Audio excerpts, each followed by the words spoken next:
ठाकुर जी एक दिन गए मैया से जाके बोले, मैया मैं बहुत टेंशन में हूं। अब टेंशन तो नहीं बोली होगी ठाकुर जी ने, यूं कही हुई चिंता में हूं। मैया मैं बड़ो चिंता में हूं। मैया बोली कहा भयो? मैया मेरो एक सखा बन गयो है। और वो सखा कहा करे? बोले पूरे दिन मेरो हाथ पकड़ के रखे, वो छोड़े ही ना, नेक भी ना छोड़े। देख मैया मेरे हाथ कैसे नीरे नीरे पड़ गए। मैया बोली क्यों पड़ गो तेरे पीछे, क्यों तेरा हाथ पकड़ के रहे? वो यूं कहे कि तू मेरे सामने ही रहे लाला, तू मेरी आंखन से दूर मत जाए कर, तू मेरे नेत्रन के सामने रहे। मैया वो कछु ना करे, पूरे दिन बस मोये देखते रहे। कभी मेरे कान छू के देखे, कभी मेरी नाक छू के देखे, कभी मेरी आंख छू के देखे, कभी मेरे होठन पे हाथ चला दे। पूरे दिन मैया मोये देखते रहे। मैया मुझे बहुत परेशान करे, लेकिन कहा करूं वो इतना प्रेम करे मैं वह छोड़ ना पाऊं। मैया बोली तो फिर एक काम कर। बोले कहा कल ते घर में खेल बाहर ना जाएगो। ठाकुर जी बोले जे तो संभव नहीं है, बाहर तो मैं जाऊंगा। मैया या को कुछ समाधान कर। वो पूरे दिन मुझे देखते रहे, ऐसा कहा करूं कि वाकू में दिखता भी रहूं और मैं अपनी अपने खेल भी करता रहूं। तभी मैया बोली एक काम करूं लाला, तेरा चित्र बनवा दूं और चित्र बनवा के तेरे पास सखाएं दे देंगे, पूरे दिन देखते रहेगा। ठाकुर जी बोले हाँ मैया जे तेने बढ़िया युक्ति बताई, तू मेरा चित्र बनवा दे। मैया मेरा सुंदर सो चित्र बनवाई दियो, और जादना मेरो चित्र बने ना ऐसो श्रृंगार करियो मेरो, वादना में इतना सुंदर लगूं, मेरो चित्र बना के बाद सखा को दे देंगे, पूरे दिन देखते रहेगा भैया। तब मैया ने एक गोपी से कही, अरे हमारे ब्रज में कोई चित्र बनावे।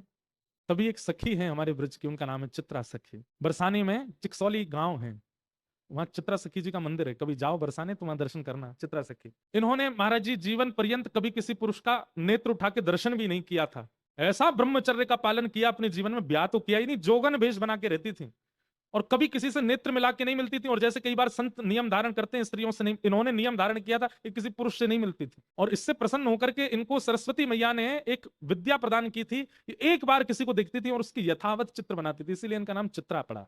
तो एक सखी बोली, यशोदा मैया एक हमारे ब्रज में है तो सही, वाको नाम है चित्रा, लेकिन मैया वो इतनी बड़ी जोगन है, वो सब जगह जावे ना है। यशोदा मैया बोली मेरे लाला को चित्र बनाना है, कैसे ना आवेगी, तू बुला के लेके आ। सखी गई और चित्रा सखी जी से जाके बोली, बहन हमारी यशोदा मैया हैं और उनकी इच्छा है उनके लाला को तुम चित्र बनाओ। चित्रा सखी व्यंग में हंसने लगी, बोले मैं कोई ऐसी चित्रकार नहीं समझ ली तुमने, एरे गरे किसी का भी चित्र बना। बोले एरो गैरो मत बोलियो, तू अभी नंद के लाला है, जाने ना है, तेने अभी वाकी रूप माधुरी देखी ना है। सखी मैं तुझे कहां बताऊं, इतना सुंदर है नंद जी को लाला, वाक्य नेत्र ऐसे, नासिका ऐसी, गाल ऐसे, मुस्कान ऐसी। ठाकुर जी के नेत्र कैसे पता है? कमल दल लोचन। अब देखो ये कथा सुनने की नहीं है, अनुभव करने की है।